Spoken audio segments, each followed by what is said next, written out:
पता चलेगा ना। आज इन सभी का आप सभी को गाली गीत सुनाने का मन है। बहुत ही बढ़िया गाली गीत है, पुराना गाली गीत है। पुराने गाली गीत में दम था।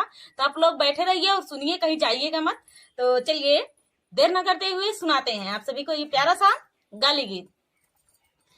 तोरे बिरवा में आज बाबा बराई न बीरा लगाओ, तोरे बिरवा में आज बाबा बराई न बीरा लगाओ। अरे ऊ बिरवा खाई समधी कई बहिनी, ओ बिरवा खाऊ चाहे समधी के बहिनी, खातई घर भरही जाए बराई न बीरा लगाओ। अरे खातई घर भरही जाए बराई न बीरा लगाओ। अरे खातई घर रही जाए बराई न बीरा लगाओ। तोरे बिरवाऊ में आज बाहर बराई न बीरा लगाओ, तोरे बिरवाऊ में आज बाहर बराई न बीरा लगाओ। बबुआ से पूछाई भैया कवने रमा, सबवा से पूछाई भैया कवने रमा, के आए लड़का के बाप बराई न बीरा लगाओ। अरे के आए लड़का के बाप बराई न बीरा लगाओ। अपनी महलिया से बोले विजय रमा, अपनी महलिया से बोले विजय भैया, हम आए लड़का के बाप बराई न बीरा लगाओ। अरे हम आए लड़का के बाप बराई न बीरा लगाओ। तोरे बिरवाऊ में आज बाबा बराई न बीरा लगाओ, तोरे बिरवाऊ में आज बाबा बराई न बीरा लगाओ। अरे ऊ बिरवा को